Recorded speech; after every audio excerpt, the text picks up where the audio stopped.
Hello guys, welcome to being Sarkari, आपका अपना YouTube channel. आज की इस वीडियो में स्पेसिफिकली हम एक न्यूज़ आर्टिकल के बारे में बात करेंगे जो कि बहुत सारे ग्रुप्स में शेयर किया जा रहा है। अब ये न्यूज़ आर्टिकल आपका ये है। अब इसमें देखो क्या होता है ना, कई सारे यूट्यूब चैनल क्या करते हैं, मतलब टेलीग्राम चैनल क्या करते हैं कि कोई भी न्यूज़ आती है तो उसको स्क्रीनशॉट लेके अपने टेलीग्राम ग्रुप पे शेयर कर देते हैं। बट मुद्दा क्या होता है कि लोग सिर्फ और सिर्फ हाईलाइट को पढ़ लेते हैं, जो मतलब हेडलाइन है ना उसको पढ़ लेते हैं, नीचे की चीज़ों को पढ़ते नहीं है। लेकिन जो मेन चीज़ होती है ना वो नीचे की चीज़ों में होती है। एक ब्रीफ जो होता है ना वो यहाँ पे दिया होता है। लेकिन मुद्दा ये है कि इसका मतलब तो ये है कि जो सीईटी रजिस्ट्रेशन है ना वो जल्द ही आपके शुरू होने के चांसेस है। ये तो मैं आपको बता रहा हूँ कि आपके मार्च में फुल प्रूफ चांसेस है कि आपका सीईटी रजिस्ट्रेशन ओपन हो जाएगा। ठीक है। अब कई तो न्यूज आर्टिकल, कल तो एक ये भी आया था कि 11 से 12 अप्रैल आपके चांसेस होते हैं पेपर लेने के। लेकिन आप ये समझो ना कि सीईटी जो एग्जामिनेशन है उसके अभी तक फॉर्म निकले नहीं, और 11-12 अप्रैल में आपकी ये लगा लो करीब एक महीना लगा लो आप बीच में। अब एक महीने में फॉर्म भी निकलेंगे, आपके फॉर्म भरे भी गए, एग्जाम आपका ऑफलाइन होगा। ऑफलाइन क्यों होगा उसका रीजन मैं आपको बता दूंगा। ऑफलाइन होगा, प्रिंट भी होगा,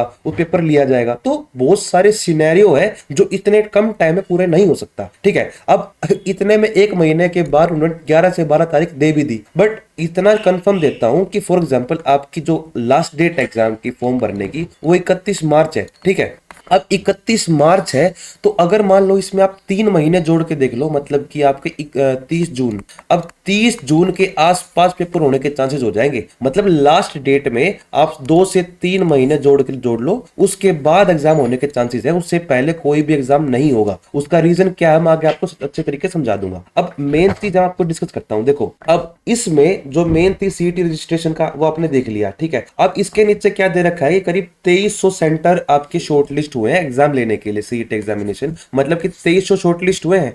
अब उसके साथ में ये भी दे रखा है कि जो आपका एग्जाम होगा ना वो स्कूल में, कॉलेजेस में और यूनिवर्सिटीज में लिया जाएगा। ठीक है। इसका मतलब ये है कि ये वाला सीईटी भी आपका ऑफलाइन होगा। ठीक है। अब ऑफलाइन होगा तो करीब मुझे ये पता है कि अगर मैं आपको ये बताऊं, एक मिनट, अब सीईटी जो आपका 2022 वाला था ना उसमें करीब जितना मुझे डाटा याद है 11 से 12 लाख कैंडिडेट ने उसमें पार्ट लिया था। अब सीईटी 25 आ रहा है। इस टाइम पे किसी ने इसको ज्यादा सीरियस लिया नहीं था, मतलब इसलिए कम स्कोर था लोगों का, मतलब ज्यादा लोगों ने सीरियस लिया नहीं था। सीईटी 25 की बात करता हूं मैं, तो इसको लोग बहुत ज्यादा सीरियस लेंगे। लोगों को पता है कि आगे जितनी भी वैकेंसीज आएंगी वो सीईटी के ऊपर आएगी। तो आप ये मत सोचो कि 11 से 12 लाख ही कैंडिडेट पार्ट करेंगे इसमें। मैं आप मान के चलता हूं करीब 15 से 20 लाख कैंडिडेट इसमें पार्ट लेंगे। अब 15 से 20 लाख कैंडिडेट में पार्ट लेंगे तो इसका जो ऑफलाइन, मैंने आपको बता दिया ऑफलाइन एग्जाम होगा। अब आपको पता है कि आपके प्रिंटिंग भी होती है, ओएमआर सीट भी लगती है, तो इसमें आपके करीब करीब ये लगा के चलो कि 4 महीने, 4 तो चलो आपको कोई बात नहीं, 2 से 3 महीने मान के चलो कि आपके एग्जाम को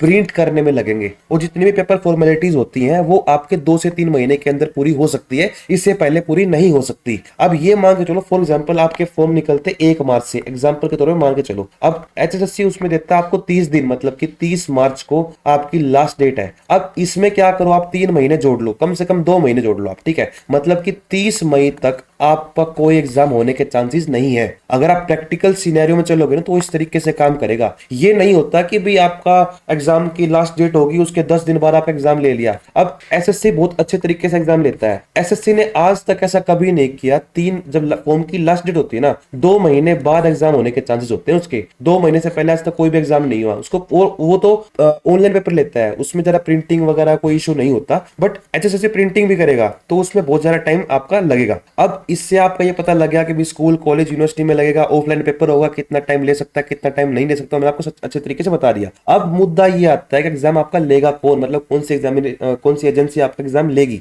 अब देखो इसमें जो आपका आर्टिकल है इसमें करीब 4 आपके, मतलब मैं कलर चेंज कर देता हूं, करीब 4 आपकी शॉर्टलिस्ट कर रखी थी। अब 4 में कौन कौन है, एक तो एनटीए नेशनल टेस्टिंग एजेंसी, दूसरा एनआरए है मतलब नेशनल रिक्रूटमेंट एजेंसी, तीसरा आपका हरियाणा बोर्ड है, चौथा आपका खुद एचएसएससी है। ठीक है। अब इन 4 में से कौन कौन सी एजेंसी ऐसी है जो आपका एग्जाम लेगी वो मैं आपको अच्छे तरीके से बता दूंगा। मतलब इस वीडियो के अंत में आपको ये कंफर्म हो जाएगा कि एनटीए लेगी तो क्यों लेगी, नहीं लेगी तो क्यों नहीं लेगी। अब बात करते हैं एनटीए के बारे में। तो आपको पता है कि एनटीए के ऊपर बहुत सारे लांछन लगे पिछले कुछ एक महीने के अंदर, जिसमें जेईई भी एग्जामिनेशन आया, उसके ऊपर एनई नीट का एग्जामिनेशन भी आया। आपने बहुत सारी न्यूज पढ़े भी होंगे। बट उसके बाद में जो धर्मेंद्र प्रधान है, जो उस टाइम पे मेरे ख्याल से स्कूल एजुकेशन मिनिस्टर थे, तो उन्होंने क्या कहा था कि भाई जो एनटी है ना वो आपके सिर्फ हायर एजुकेशन एंट्रेंस एग्जामिनेशन लेगी, जो मतलब आपका सीयूईटी हो गया और बहुत सारे ऐसे एग्जामिनेशन जो एंट्रेंस एग्जामिनेशन है किसी यूनिवर्सिटी में या फिर कॉलेज में, एनटीए सिर्फ वो एग्जामिनेशन लेगा, ना कि कोई रिक्रूटमेंट टेस्ट टेस्ट। इससे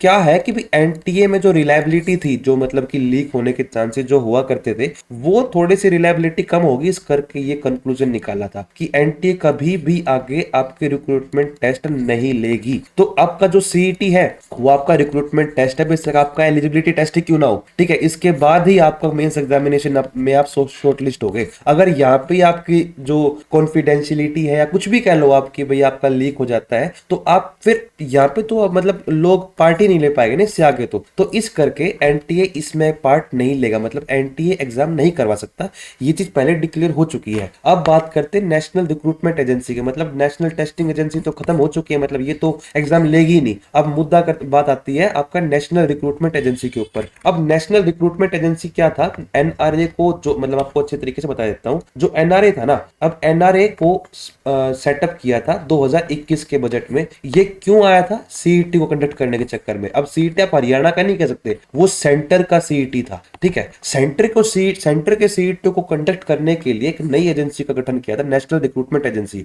अब 2021 में इसके ऊपर बहुत ज्यादा बवाल मचा था कि भी ये आएगी, ये इस तरीके से काम करेगी, इस तरीके से काम करेगी, हर शहर में सेंटर बनेंगे। बट 2021 के बाद अब 2025 आ गया, ये ऑन पेपर तो एग्जिस्ट करती है, ठीक है, लेकिन ऑन ग्राउंड इसका कुछ भी अभी अता पता नहीं है। मतलब कि इस 4 साल में क्या काम हुआ, क्या काम नहीं हुआ, काम तो हो रहे हैं बट अभी तक ऑन ग्राउंड ये एग्जिस्ट नहीं करती है। मतलब आपको बता देता हूं, अब देखो फॉर एग्जांपल कोई भी आपका, जैसे कि मैं आपको ये बताता हूं, एक जैसे कि अब जैसे कि एनआरए है, या फिर आप एसएससी लगा के चलो, या फिर एचएसएससी लगा के चलो, या कोई भी एजेंसी लगा के चलो, एनटीए लगा के चलो, उनकी खुद की एक साइट होती है जहां से एक यूजर या फिर कोई भी एक एस्पायरेंट अपने डाटा को चेक कर सकता है या फिर कुछ भी इंफॉर्मेशन गेन कर सकता है। बट एनआरए की अभी तक कोई साइट ही नहीं बनी। मतलब ये चीज बहुत बेहतर बेसिक होती है, ये बेसिक चीज भी अभी तक वेरीफाई नहीं हुई है। तो मतलब कि ये है कि एनआरए अभी तक ऑन पेपर तो एग्जिस्ट करता है बट ऑन ग्राउंड अभी तक ये एग्जिस्ट करता ही नहीं है। समझ रहे बात को, ठीक है। तो मतलब ये हो चुका है कि आपका एनटीए तो कंडक्ट करेगा नहीं, मैंने आपको बता ही दिया, ठीक है। एनआरए भी कंडक्ट नहीं कर सकता क्योंकि वो एग्जिस्ट करता ही नहीं, जो चीज एग्जिस्ट करती ही नहीं है तो वो एग्जाम कैसे ले लेगी, ठीक है। तो मतलब एनटीए एनआरए दोनों कंडक्ट नहीं करवाएंगे। अब बात आती है करवाएगा कौन, बोर्ड ऑफ सेकेंडरी एजुकेशन या फिर एचएसएससी, ठीक है। मैंने आपको बता दिया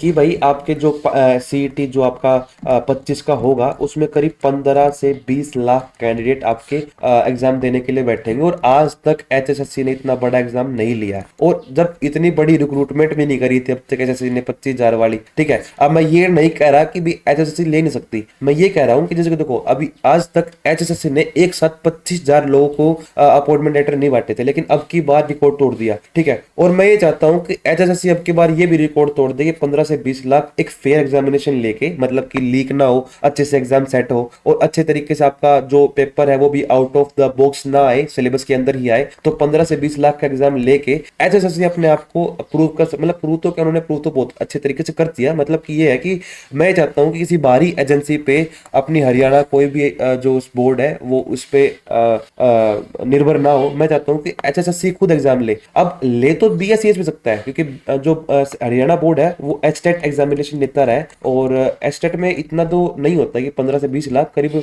मेरे पास डाटा नहीं है बट 6 से 7 लाख कैंडिडेट तो पार्ट लेते हैं, ठीक है। तो मैं ये कहता हूं कि आपके जो एग्जामिनेशन है ना वो आपका या तो बीएसईएस लेगा या फिर एचटेट लेगा, मतलब एचएसएससी लेगा, ठीक है। तो इसमें क्या है, इस दोनों में आपका फायदा ये है कि दोनों की दोनों हरियाणा की एजेंसी है, ठीक है। और जो पेपर सेट होगा ना वो आपका बिल्कुल अच्छे तरीके से रिलायबल तरीके से होगा। जैसे एचएसएससी ने अभी तक मतलब 2-3 क्वेश्चन तो हो जाते हैं, मतलब मान लो कि 90% जो सिलेबस होता है ना आपका, मतलब जो पेपर होता है ना वो सिलेबस के अंदर होता है, ठीक है। और जो बीएससी आपका एस्टेट होता है वो भी आपका 80 to 90% आपका सिलेबस के अंदर से ही आता है। तो मतलब मैं ये चाहता हूं कि आपका रिलेबल हो, अच्छे तरीके से एग्जाम हो, तो वो मतलब बेशक को कोई भी एजेंसी ले, बस आपकी रिक्वायरमेंट क्या होती है, पेपर लीक ना हो, ठीक है, आपका सिलेबस के अंदर एग्जामिनेशन हो। ये दो ही रिक्वायरमेंट होती है एक स्टूडेंट की, क्योंकि वो पे एग्जामिनेशन चाहता है। उसके दिमाग में तो ये होता है ना मैं पूरी मेहनत करूंगा और अपने मेहनत के अकॉर्डिंग सिलेक्ट होऊंगा। ठीक है। तो ये दो चीज किसी भी एजेंसी में क्वालिटी हो वो एग्जाम ले ले, हमको कोई दिक्कत नहीं है। तो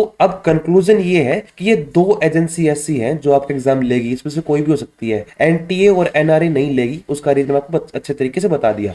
ये दो एजेंसी लेगी और इन दो का फायदा यही है कि एग्जाम आपका सिलेबस के अंदर ही आए। आपका ग्रुप 56 भी हुआ, ग्रुप 57 भी हुआ, और बहुत सारे एग्जाम ऐसे हुए हैं जो एचएसएससी ने कंडक्ट करवाए हैं और जिनका जो आपका 90% जो पेपर था ना वो सिलेबस के अंदर से ही आया था। ठीक है, तो ऐसी दिक्कत नहीं है मेरे अकॉर्डिंग। जो आपका कंक्लूजन ये है कि आपका एचएसएससी कंडक्ट करवा सकता है या फिर बीएससीएच करवा सकता है। और अगर मैं बिल्कुल हाई चांस बताऊं तो हाई चांस आपके हरियाणा बोर्ड की है। ठीक है, हरियाणा बोर्ड ऑलरेडी बहुत सारे एग्जाम करवाता रहा, आपके एचटेट करवा चुका है और मेरे ख्याल से हरियाणा बोर्ड आपका एग्जाम लेगा। ठीक है, अभी तक कंक्लूजन ये है। इसके ऊपर कोई भी अपडेट आती है तो मैं अपडेटेड वीडियो ले आऊंगा। आप ये अपना टेलीग्राम चैनल ज्वाइन कर सकते हैं, इसका लिंक मैं आपको डिस्क्रिप्शन बॉक्स में प्रोवाइड कर दूंगा, वहां से इसको ज्वाइन कर सकते हैं। जितने भी आपको इन्फॉर्मेशन अपने टेलीग्राम चैनल पर देता रहता हूं मैं, वहां से इसको ज्वाइन कर सकते हैं। ठीक है, और आज की वीडियो में इतना ही। थैंक्स फॉर वॉचिंग बीइंग सरकारी।